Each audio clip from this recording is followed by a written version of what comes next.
Hola, ¿qué tal, queridos amigos? Es un gusto poder avanzar y en este caso terminar, porque ya llegamos al último estudio del folleto de la lección en este trimestre, la misión de Dios, mi misión. Y bueno, estamos con la lección número 13, donde básicamente vamos a ver enfocado la misión de una perspectiva del último libro de la Biblia, ¿no? Que es el Apocalipsis. Y para esta oportunidad nos están acompañando el pastor Sergio Becerra. ¿Qué tal, Sergio? ¿Cómo estás? Hola, un gusto nuevamente estar aquí. Él es decano de nuestra facultad, ya ha estado en alguna otra lección acompañándonos, y también está el pastor Carl Boscan. ¿Qué tal, Carl? Bien, bien, gracias a Dios. Gracias, Jorge. Bueno, Carl es especialista en Antiguo Testamento, enseña hebreo aquí en nuestra facultad, muy querido por los alumnos. Y bueno, vamos a comenzar, pero antes de hacerlo, vamos a pedir que Dios nos ilumine, que Dios nos guíe. Y entonces vamos a pedirle a Carl, por favor, que nos guíe en una oración. Claro, oremos.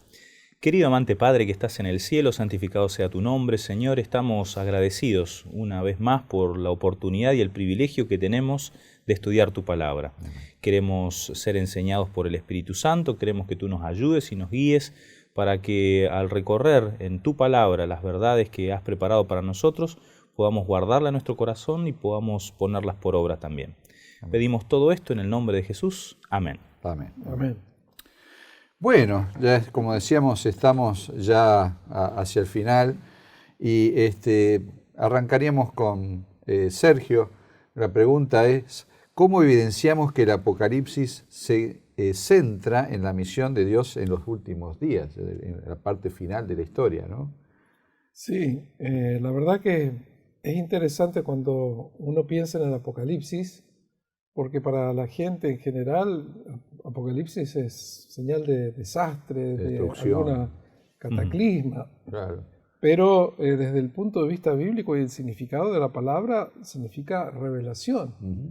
Dios se quiere dar a conocer como un Dios amante, un Dios salvador. Y comienza el Apocalipsis en estos versículos diciendo la revelación de Jesucristo, ¿no?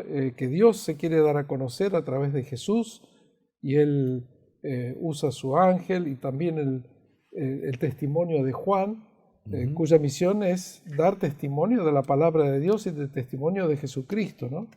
Entonces nosotros vamos viendo que eso es parte de la obra de Dios, que Dios está en acción por salvar el mundo, y Él da a conocer quién es y cuál es su carácter y lo que ha hecho por nosotros, porque lo vemos también en el versículo 4, donde allí nos habla de Juan, que da el testimonio a las 7 iglesias, y el testimonio es de parte de Jesús, al que nos ama, que nos ha lavado de nuestros pecados con su sangre, y nos hizo reyes y sacerdotes para Dios su Padre, ¿no? A Él sea la gloria, el imperio por los siglos de los siglos. ¿Por qué? Porque Él es un Dios amante y es un Dios salvador. Ya. Y de hecho, el mensaje de las 7 iglesias de alguna manera anticipa, en los días de Juan, anticipaba la historia de la iglesia en el cumplimiento de la misión a lo largo desde el inicio del cristianismo hasta la llegada de Jesucristo por segunda vez, ¿no? Sí, sí, claro, a través de las iglesias son mensajes específicos a ciertas iglesias de la época de Juan, pero también representan, por las características de cada una de estas iglesias, esos problemas, esa problemática, esas dificultades que tendría, ¿no es cierto?, la iglesia al enfrentarse contra el enemigo, pero también los desafíos de la predicación en diferentes contextos, ¿no?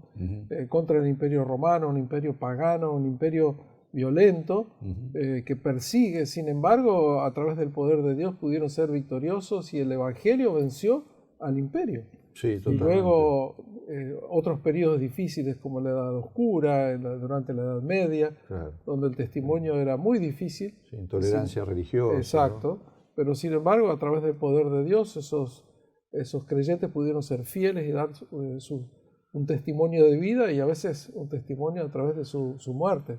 Lo cierto es que siempre hubo un remanente, ¿no es cierto?, que mantuvo viva la llama del Evangelio, y que llega hasta nuestros días y que va a llegar hasta el tiempo del fin, ¿no? Con mucho poder, ¿no? Muy bien, y en este sentido, avanzando un poquito más, ¿Qué muestra sobre nuestra misión y mensaje Apocalipsis capítulo 14? Estamos pensando en los versículos 6 al 12, está el mensaje de los 3 ángeles, ¿verdad? Sí. ¿Qué podemos decir al respecto de eso con el cumplimiento de la misión? Bueno, es para nosotros como adventistas, Apocalipsis 14, 6 al 12, es como nuestro, Sí, nuestro tema. Iconográficamente predilecto, ¿no? aparece muy frecuentemente los 3 ángeles Los 3 involucrados. ángeles volando. Representa el mensaje que Dios nos ha dejado para proclamar. Dentro del contexto del Apocalipsis, los mensajes de los 3 ángeles son la última advertencia de Dios al mundo que perece antes de su venida. Es decir, la última oportunidad de arrepentirse y de escuchar el mensaje del Evangelio. Ese Evangelio eterno. Y entonces lo primero que dice el primer ángel, dice que él tenía el Evangelio eterno para predicarlo a los habitantes de la tierra. Y el contenido de ese Evangelio eterno en el contexto del fin es situarlo junto con la advertencia del juicio. Es decir, está bien, Dios ama, Dios llama, pero también se acaba el plazo y es necesario tomar una decisión. Correcto. Es el momento de ponerse del lado de Dios. Temed a Dios y dadle gloria porque la hora de su juicio ha llegado. Adorad a aquel que hizo el cielo, la tierra, el mar y las fuentes de las aguas. Es decir, no solamente Dios nos salva, sino que hay un compromiso que implica que yo tome decisiones y aceptar que Dios es mi Salvador, que Él es mi Creador. Y eso significa que mi vida refleje esa alabanza, que refleje esa aceptación del Evangelio a través de seguir las indicaciones que Dios me da. Claro, Sergio, porque lo que uno ve que queda claro en el Apocalipsis es esto de que no hay una zona neutra en este gran conflicto, ¿no? No se puede uno abstraerse de no tener tomar una decisión o declararse neutro, digamos, ¿no? O estás con Dios o estás con el enemigo, ¿no? De alguna manera. Y eso implica definidamente tomar una decisión. Es más, yo me animaría a decir que no tomar una decisión ya es tomar una decisión a favor del enemigo, ¿no? Porque hay gente por ahí que dice, usan esta expresión, ¿no? Yo no estoy ni con Dios ni con el diablo. Bueno, ya estás con el diablo entonces, porque en esto no se puede estar a medias, no puede estar uno con un pie en un lado en el otro. No hay una posición bastante definida, ¿no? O estás con uno o estás con el otro, ¿no? Eso es muy claro en Apocalipsis. Y es la característica, ¿no es cierto?, de la rebelión, el hecho de ser independiente, de seguir su propio camino. Uno cree que es independiente y que no está con nadie, pero en realidad está reflejando el carácter del enemigo de Dios, que no quiso seguir la voluntad de Dios, que era quien se había preocupado de dar al hombre y a sus criaturas todo lo que necesitaba, todo el contexto. No hay razón por la cual, ¿no es cierto?, levantarse en contra del gobierno de Dios y sin embargo lo hizo.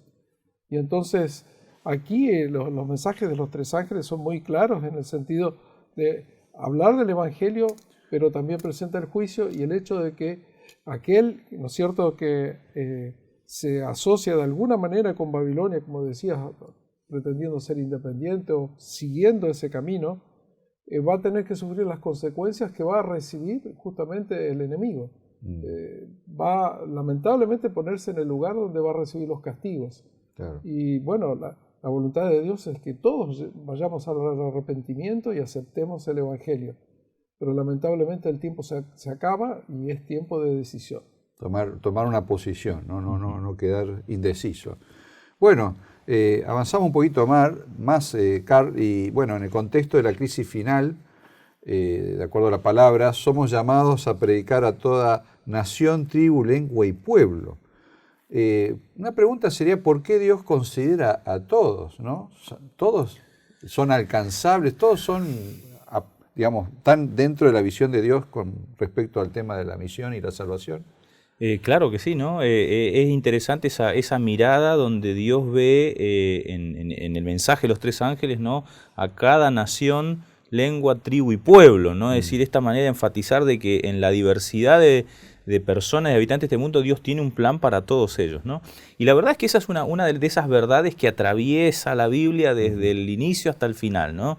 Pensemos que la promesa del Mesías o del descendiente fue hecha a Adán y Eva en el Edén, Claro, y los eso le da padres un de la alcance universal, es decir, la Correcto. promesa del Salvador es para la humanidad, no es solamente para una nación, un pueblo o un grupo de personas en particular. Cuando Dios llama a Abraham, ya lo hemos estudiado esto, ¿verdad? En Sí. otras lecciones, el llamado es para hacer bendición a todas las todas las naciones, ¿cierto? correcto. Cuando Dios decide establecer una morada, un lugar, escoge un lugar específico, pero quiere que esa casa sea casa de oración para todos los las pueblos, naciones. todas las naciones, ¿cierto? Entonces, cuando nosotros vemos el ministerio de Jesús, si bien Jesús se concentró su ministerio en Palestina, en Galilea o en Judá, vemos que él también tuvo de alguna manera indicios de que su misión era mucho más abarcante. Y cuando él nos delega la gran comisión, Mateo 28, ¿cierto? Correcto. Nos manda a predicar el evangelio a todo el mundo, ¿cierto? Así que de alguna manera vemos que en la Biblia se nos anima precisamente a llegar a todos, ¿no? ¿Por qué? Bueno, primero que nada porque Dios es amor, quiere que de alguna manera todos se salven. Pienso tal vez en 1 Timoteo 2.4, donde explícitamente dice que Dios desea que todos los hombres sean salvos y que lleguen al conocimiento, ¿cierto?, de Él. O segunda de Pedro capítulo 3, versículo 9, donde nos recuerda que el Señor no demora en cumplir su promesa, Sí, es paciente. sino que es paciente con nosotros porque Él quiere que todos procedan Exacto. al arrepentimiento, ¿no? Así que de alguna manera el plan de Dios está ofrecido a todos los hombres. Por supuesto que el resultado o la efectividad de esa propuesta va a depender de mi elección, la elección de cada uno. De cada uno. Pero Dios obra en todos los pueblos. Y esto es algo muy importante porque aún en los países donde uno podría pensar que no son países cristianos, sabemos que Dios también obra, porque Dios ha revelado conocimientos acerca de Él en todas las naciones, en todas las culturas.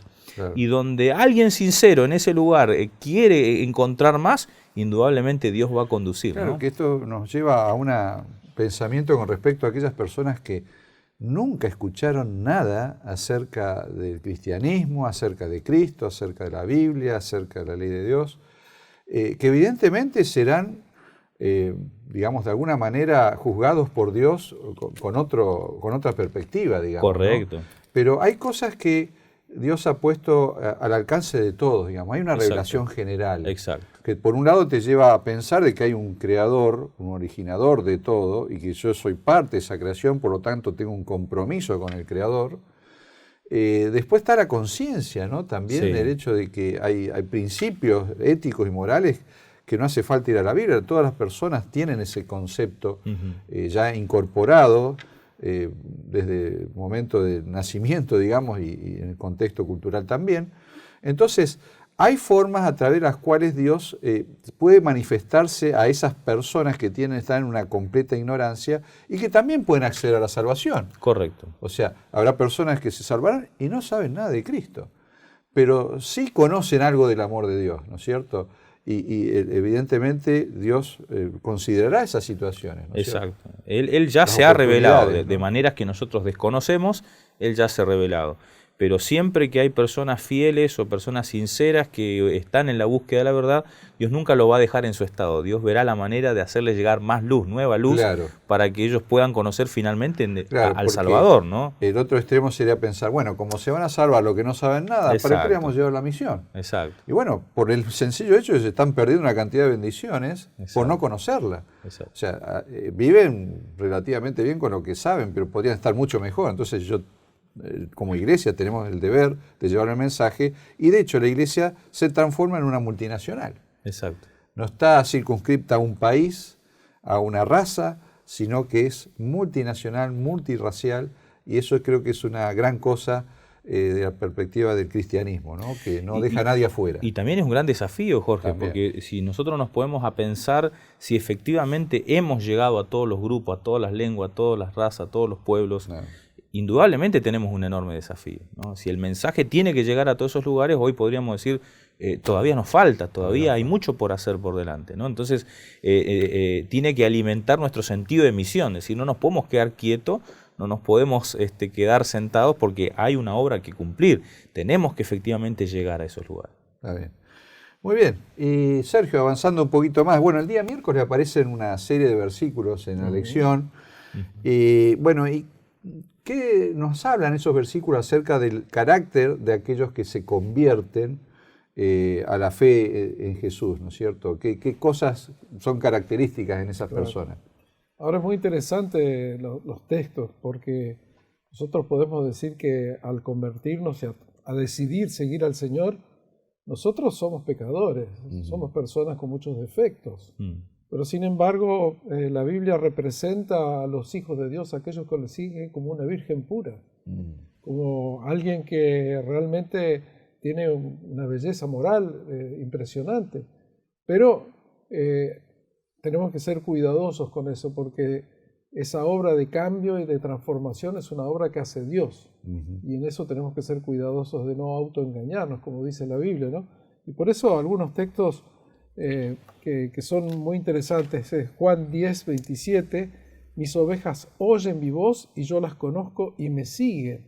Es decir, para poder crecer, ¿no es cierto?, en la santidad, en la cualidad de un carácter cristiano y como el de Jesús, nosotros tenemos que ser ovejas. Claro. Y tenemos que seguir al Señor, donde Él nos guía y escuchar su voz y hacer los cambios en nuestra vida con ayuda de Dios, pero que nos está pidiendo que hagamos. Una oveja extraviada, una oveja que no sigue el camino, sino que sigue a su pastor. Que sigue a su pastor. Por ahí, y dice también Primera de Juan 1, 8 y 9, esos textos tan hermosos, donde dice, si decimos que no tenemos pecado, nos engañamos a nosotros mismos y la verdad no está en nosotros. Claro. Pero el versículo que sigue inmediatamente después da el consuelo de la ayuda de Dios. Si confesamos nuestros pecados, Él es fiel y justo para perdonar nuestros pecados y limpiarnos de toda maldad. Entonces, es un proceso en el cual Dios está activamente involucrado en nuestro crecimiento espiritual, pero Él quiere que nosotros crezcamos, que no nos conformemos de quedarnos así en una situación mediocre, sino que crezcamos en la santidad. Y entonces, el Apocalipsis al final, ¿no?, o en capítulo 7, versículo 14, hablando, ¿no es cierto?, un ángel con Juan y dice, ¿quién es este grupo de gente? Y él le dice, tú lo sabes. Y entonces el ángel le dice, estos son los que han salido de la gran tribulación, han lavado sus ropas y las han blanqueado en la sangre del Cordero. Y a ella, ¿no es cierto?, hablando del grupo de los fieles del tiempo del fin. Y también se habla de la iglesia, del grupo de los creyentes, en el capítulo 19, versículo 8, y dice que ella se la ha concedido a la novia, a la iglesia, que es la novia que se va a desposar con Jesús. A ella se le ha concedido que se vista de lino fino, limpio y resplandeciente. El lino fino representa las acciones justas de los santos, ¿no? No son nuestras obras que las podemos hacer por nuestra fuerza, sino a través del poder de Dios. Pero Dios produce esos frutos en nuestra vida de tal manera que podemos ser considerados una novia limpia y pura gracias a Dios. Pero claro, para llegar a eso primero hay que reconocer, porque no estamos hablando de un grupo de personas perfectas, claramente, claro, sino que han reconocido, han lavado sus vestiduras, ¿no es cierto?, en la sangre de Cristo, y están ahora dispuestos a, con la ayuda de Dios, seguir un proceso de santidad, ¿no?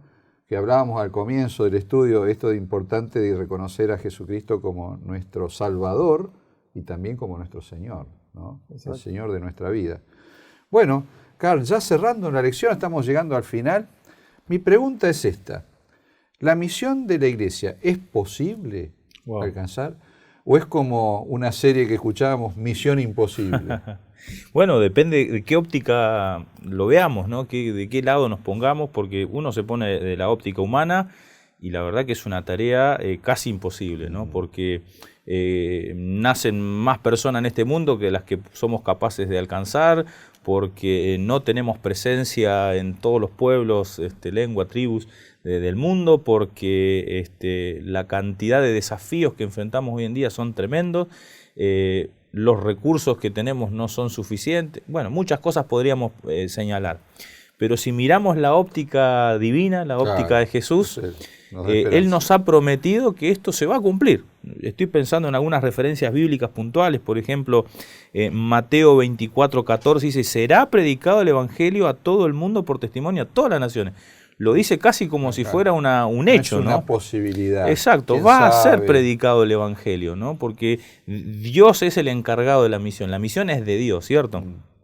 Estoy pensando en esta historia de María Magdalena cuando lava los pies de Jesús, y él en ese contexto también hace una promesa, dice, donde quiera que se predique este evangelio en todo el mundo, se recordará esta historia. Pero esas palabras también nos recuerdan o nos enseñan que el evangelio efectivamente va a llegar a todo el mundo. Y después, tal vez una de las referencias más bonitas que a mí me gusta, ¿no? que nos la da el libro Apocalipsis, el capítulo 7, versículo 9, cuando Juan está viendo alguna de esas escenas del tiempo del fin y ve a los redimidos, él describe y dice, después vi una gran multitud que ninguno podía contar, de toda nación, tribu, pueblo y lengua, estaban ante el trono y en presencia del Cordero, vestidos de ropa blanca y con palmas en sus manos, ¿no? Qué hermosa figura. Qué hermosa figura, porque cuando vos ves eso, decís, misión cumplida, ahí está. Es decir, ahí están los representantes de todas las naciones, los pueblos, la lengua, los tribus, allí reunidos junto al Cordero en la patria celestial. Qué hermosa figura, ¿no? Entonces, hoy desde mi óptica lo veo imposible, pero Dios ya me ha prometido que esto se va a lograr, que esto se va a alcanzar y que nosotros podemos ser parte de ese proyecto, ¿no? Claro. Qué hermoso es poder cerrar con esta imagen positiva, con esto de que podemos ser parte, ¿no? Y si Dios con nosotros, ¿quién contra nosotros? Así que bueno, eso nos llena de esperanza, ¿no? Totalmente. Porque como dice bien el folleto, es la misión de Dios. Exacto. A la cual nosotros nos hemos sido llamados y nos incluimos, pero sigue siendo la misión de Dios, y Dios es todopoderoso, así que no sabemos cómo, no sabemos por dónde, podemos intuir que, bueno, hay medios hoy en día que han hecho de que nuestro planeta sea una aldea global, en el sentido que el Internet ha hecho que todos estemos cercanos a todo, y que podría facilitar también la predicación del Evangelio. Hay condiciones que se están dando y que de alguna manera van armando ese rompecabezas del tiempo del fin, con las últimas fichas para que se pueda cumplir con la misión, ¿no? Exacto. Así que, bueno, muchas gracias por acompañarnos, pero yo quisiera pedirle a cada uno un consejo práctico para nuestra audiencia con respecto a esto que hemos estudiado esta semana y si quieren este trimestre, para aplicar a nuestra vida, digamos, a partir de lo que hemos estudiado. Carl, Sergio. No, simplemente decir que ser parte de la misión es un privilegio, ¿no? Si nosotros calláramos, las piedras hablarían. Dios nos encomendó a nosotros un mensaje que hasta los ángeles desearían poder compartir. Entonces, sentirnos privilegiados. Dios nos ha llamado para grandes cosas y esa invitación es para todos. Todos podemos ser parte de la misión. Cada hermano, cada creyente, cada fiel hijo de Dios en su lugar, con sus dones, con sus capacidades, puede ser un misionero donde a veces uno menos se imagina.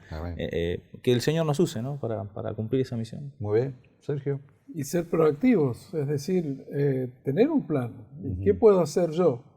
Lo mínimo que podemos hacer es reconocer a aquellas personas en nuestro entorno que no han aceptado al Señor y por lo menos comenzar a orar por ellas y pedir a Dios que nos use de alguna manera de ser un buen testimonio y que el Señor vaya preparando el camino para que ellos también puedan, ¿no es cierto?, tener otra disposición. Cada vez que podemos decir alguna palabra, de dar un consejo, dar alguna literatura, hacerlo, ¿no? Y no quedarnos conformes que, bueno, esa es tarea del Espíritu Santo, ¿no? Claro. Nosotros también somos sus manos, somos sus pies. Exacto. Bueno, muy bien. Muchas gracias, Sergio. Muchas gracias, Carl. Gracias a vos, Jorge. Y bueno, cerrando ya nuestro trimestre, muchas gracias a ustedes también por habernos acompañado. Espero que haya sido de utilidad lo que hemos compartido. Y no solamente para aumentar nuestro conocimiento, sino también para aplicarlo en nuestra vida cristiana práctica, cotidiana, que esto pueda verse traducido en hechos y que de alguna manera, con nuestro granito de arena, cada uno podamos contribuir en el cumplimiento de la misión de Dios, la misión de Dios que nosotros también acompañamos por la gracia y su misericordia. Así que muchas gracias una vez más por habernos acompañado, que Dios los bendiga.